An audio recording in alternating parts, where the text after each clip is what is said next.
Allah subhanahu wa ta'ala өте қуаныштымыз. Алла тағала осындай бізге ғұмырлармен берді берді. Осы күнде бас қосып жатырмыз. Біздің бас қосқан себебіміз осыны түсінейік. Бір мал дүние емес, басқа ақша емес, басқа бір мүлк емес. Біздің басымызды қосқан нәрсе бір нәрсе. Бізді иман басымызды қосып жатыр. Соны бір сәт ойлап қалайық. Қарайтын болсақ, осыдан бұрын бір-бірімізді танымаймыз, қайда екенін білмейміз. Иман біздерге сол ұлы нығмет, Аллах тағаланың нығметі біздерді себепші болып жатыр бас қосуға. Аллах тағала сондай біздерге ұлық нығметті берді. Сол ұлы нығметті бір сәт ойланып қарасақ, имам ибн Хаджар Асқалани рахимуллах деген үлкен ғұлама айтады. Ол нығметті дейді, Алла тағала дейді, Нух пайғамбардың баласына берген жоқ дейді. Нух пайғамбардың баласы кәпір болып кетті дейді. Нух пайғамбар қанша дұға жасады, я Раббым Аллах, балама иман нәсіп қыл, баламды иманды қыл деді. Аллах тағала дұғасын қабыл қылған жоқ. Ибрахим пайғамбардың әкесі кәпір болды. Аллах тағалаға қанша дұға жасайды, я Раббым Аллах, әкеме иман нәсіп қыл. Аллах тағала иманды нәсіп қылған жоқ. Біздің пайғамбарымыз Мұхаммад саллаллаху алейхи вассаламның туған көкесі, немере ағасы Абу Талиб иманды болған жоқ, кәпір болып кетті. Пайғамбарымыз қанша дұға қылса да, Алла тағала ол кісіне иман нәсіп қылған жоқ. Қараңдар, сол ұлы нығметті пайғамбардың баласына бермеген нығметті, пайғамбардың әкесіне бермеген нығметті, пайғамбардың көкесіне бермеген нығметті Аллах субхану ва тағала теп-тегін біздерге беріп жатыр. Ешқандай құрбаншылықпен, ешқандай қиналсыз, нәпсіміз қиналмай, Аллах тағала біздерді мұсылман жаратты, біздерді иманды қылып жаратты. Осы байлықты пайғамбардың баласына, пайғамбардың әкесіне бермеген иманды Аллах тағала біздерге беріп жатыр. Қандай бақыт бұл? Яғни Аллах тағала иманды қылу үшін Аллах тағала ешкімге мұқтаж емес. Иманды қылам десе, иманды болу Алланың қалауымен болады, ағайындар. Иманды қылу Алланың қалауымен, бірақ иманды алып кету, аман есен алып кету, ол әрбір адамның өз қолында. Алла иманды қылғаннан кейін бір адамды, олы нығмет, иман деген нығметті бергеннен кейін, оны иманды өзі ақиретке алып кету өз міндеті. Аузу биллахи минаш шайтанир ражим. Я айюхалладина аману ла тамутунна илля ва антум муслимун. Ей иман келтіргендер дейді, өлетін кезде, өлетін сәтте дейді, тек қана иманды болып кетіңдер дейді. Яғни иманды болып кету әрбір мұсылманның өз қолында. Иманды болып кетем десе өз қалауымен. Пайғамбарымыз саллаллаху алейхи ва саллям хадисте айтады, кім қалай өмір сүрсе, солай дүниеден қайтады дейді. Кім арақпен, дүниемен, шараппен өмір сүрсе, солай қайтады дүниеден. Кім иманды ең маңызды нәрсе өмірінде иман болатын болса, оның жан күйдіретін нәрсесі, өзінің ойлайтын нәрсесі иман болатын болса, иманмен өмір сүрсе, ла илаха иллалла Мұхаммаdur Расулулламен өмір сүретін болса, солай дүниеден қайтады дейді. Кім қалай өмір сүрсе, солай дүниеден қайтады. Егер ертең Алланың алдында ла илаха иллалла мен баратын болсаң, бақытты боласың. Кәлимемен баратын болсаң, бақытты боласың. Имансыз Алланың алдында баратын болсаң, ең жаман адам, ең бақытсыз адам сен боласың ертең. Егер Алланың алдында ла илаха иллалла, менің Раббым Аллах, менің пайғамбар Мұхаммед, менің дінім ислам деп Алланың алдына баратын болсаң, ең бақытты адам сенсің. Сенден бақытты адам жоқ. Егер иманды аман есен алып кетпейтін болсаң, сұрақ пайда болады. Аллах тағала иманды қылды біздерді. Осы ұлы байлықты біздерге берді. Нух пайғамбардың баласына бермеді бұл иманды. Қараңдар, субханаллах. Нухтың баласына Аллах тағала иманды бермеді. Ибрахимдің пайғамбардың улул азми минар русул, ұлы пайғамбардың білі. Аллах тағала әкесіне иман нәсіп қылған жоқ. Сол иманды Аллах тағала біздерге теп-тегін нәсіп қылды. Айтыңдаршы, осы иманды болу үшін қандай құрбаншылық бердіңіз? Қандай малдың ең кетті? Қандай уақытың кетті? Әке шешен құрбан болды ма? Сахабалар иманды болу үшін әке шешесін құрбан қылатын болды. Бала шағасын Алланың жолында құрбан қылатын болды. Сіз иманды болу үшін, мұсылман болу үшін, осы ұлы байлыққа жету үшін қандай құрбаншылық қылдың? Айтыңызшы. Ешқандай.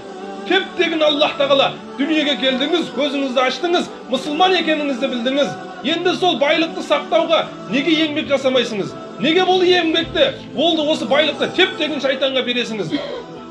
Сіз сияқты қанша адам құрбан болды осы иманды болам деп, иманды сақтайым деп, қанша сахабалар әке шешесін құрбан қылған жоқ па? Бала шағасын, мал дүниесін құрбан қылған жоқ па осы байлыққа жету үшін? Сіздерге Аллах тағала теп-тегін иманды берді. Осы иманды неге бағаламайсыңыз? Неге осы байлықты бағаламайсың сіздер? Ертең Алланың алдында ла илаха иллаллахмен барсаң бақытты боласың сен. Егер имансыз баратын болсаң ең бақытсыз адам боласың. Сол Алланың алдында, Алланың хузурында иманды болу үшін осы иманыңды ла илаха иллаллах Мұхаммаdur Расулуллахны Алланың алдында аман апару үшін қандай әрекет жасадың? Пайғамбар айтқандай, кім қалай өмір сүрсе, солай дүниеден қайтады дейді.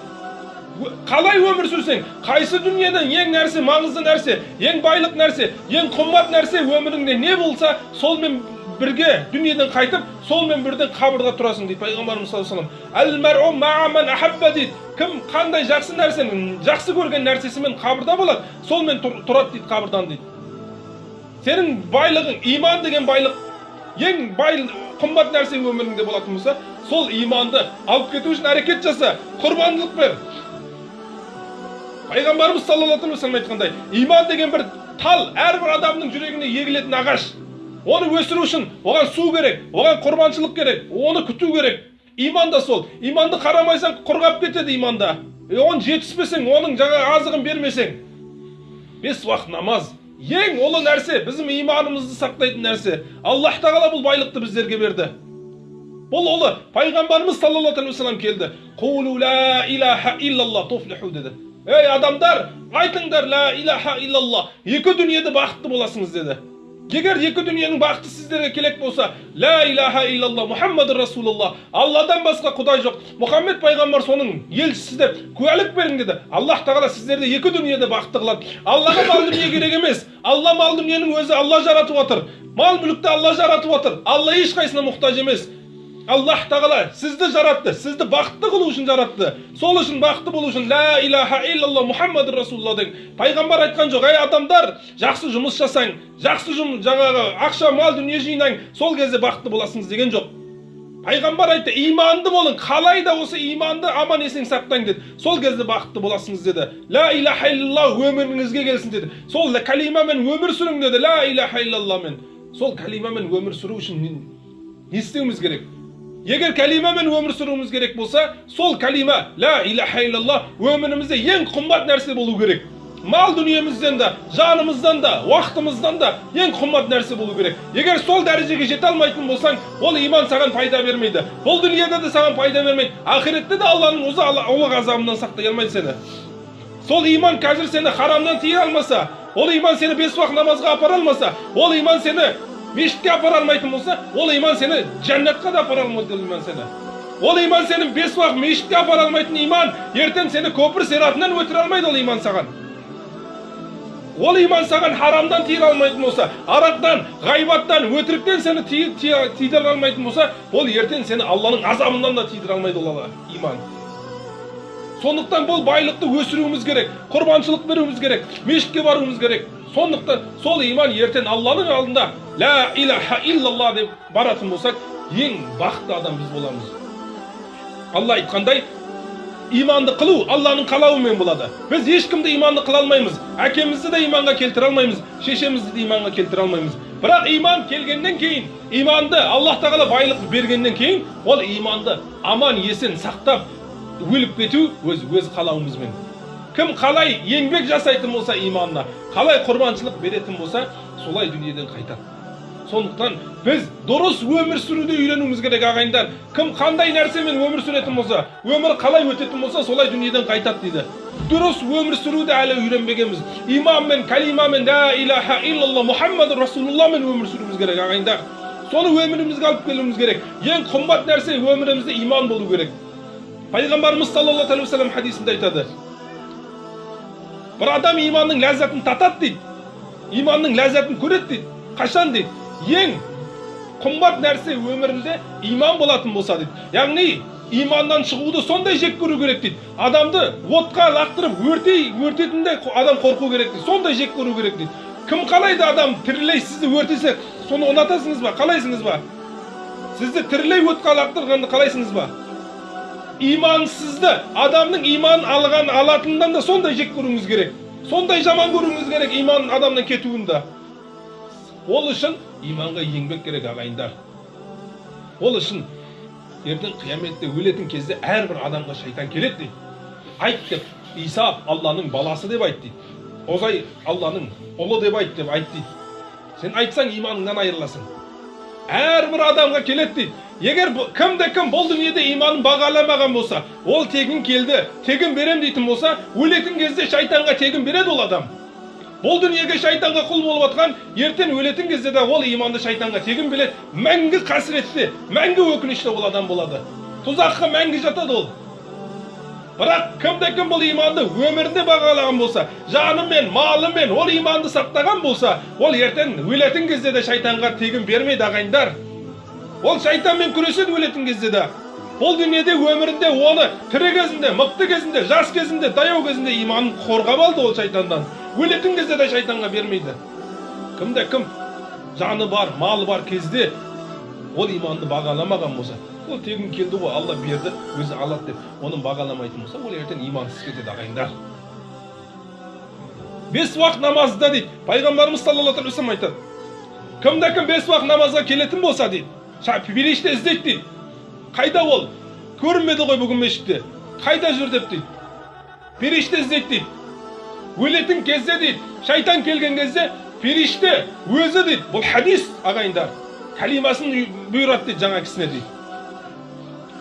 Жаңағы періште келгенде жаңағы рахмат періштелері өзі келіп жаңағы калимасын айтырып иманды кетті дейді ағайындар. Яғни 5 уақыт намазда мешітке келгеннің ең аз пайдасы дейді, ғұламалар айтады, иманды болып кетеді дейді. Субханаллах. Өлетін кезде Жибрил калимасын бұйырады дейді. Ең аз пайда. Не керек бізге? Иманды болып кеткен біз мақсат сол емес па бізге? Бұл дүниеде иманды болып кетейік. Алла бізден риза болсын. Алланың алдына барғанда басымызды көтеріп тұрайық. Субханаллах. Сондықтан ағайындар, өте айтатын біз маңызды нәрсе осы байлықты бағалайық, осы нығметті бағалайық, Аллах тағала берген нығметімізді. Бір сәт ойланып қарайықшы. Көптеген адамдар, көптеген кісілер бар, осы байлық жоқ оларда. Мал дүниесі бай болса, имандан кедей олар. Біз оларға көмектесуіміз керек. Қалай? Иманды жетірек, аманат бұл. Ла илаха илаллах. Бұл аманат біздерге тапсырды. Ей мұсылман, бұл аманатты білмейтін адам, хабар жоқ адамдарға жетірші бұл аманатты деді Алла тағала. Менен басқа құдай жоқ екенін жетірші адамдарға деді. Басқа нәрсені құдай қылып алып жатқандарға жетірші деді. Бұл әлемді мен жараттым деді. Бүкіл әлемді мен жараттым деді. Адамзатты мен жараттым, күнді, аспанды мен жараттым деді Алла тағала. Сол халыққа жетірші деді бұл аманатты деді. Мен бұл әлемді басқаратын патша менмін деді. Мәлики яумиддин менмін деді. Құдай менмін деді. Әлем Алланыкі. Алла патша. Сол патшаны құлшылық қылуымыз керек. Бүкіл әлемді жаратқан, әлемді басқаратын Құдайды құлшылық қылуымыз керек. Басқа нәрсені, тасты, малды, дүниені Құдай қылып алдық ағайындар. Ертең қияметте әрбір адамды жүрегінде Құдайларын шығарады. Біреу Құдайы дүние болып кеткен, соны құлшылық қылған. Біреуінің мал мүлкі болған, біреу мансапты Құдай қылып алған. Ертең Құдайлар, бұттар жүрегімізден шығады. Сондықтан халисина лиллах, жүректі Аллаға тазартайық ағайындар. Сол үшін не істеуіміз керек? Құрбаншылық қылуымыз керек. Иманымызды бағалайық. Иманды бағаламаса, жаңында айтқан, тегін келді, тегін деп шайтанға беретін болсақ, мәңгі қасірет, мәңгі өкініш иншаллах. Уақытымыз болса, иманымызды бағалап, мешітке барайық ағайындар. Жақсы? Ва ахиру дауана алхамдулиллахи раббил аламин. Алла разы болсын.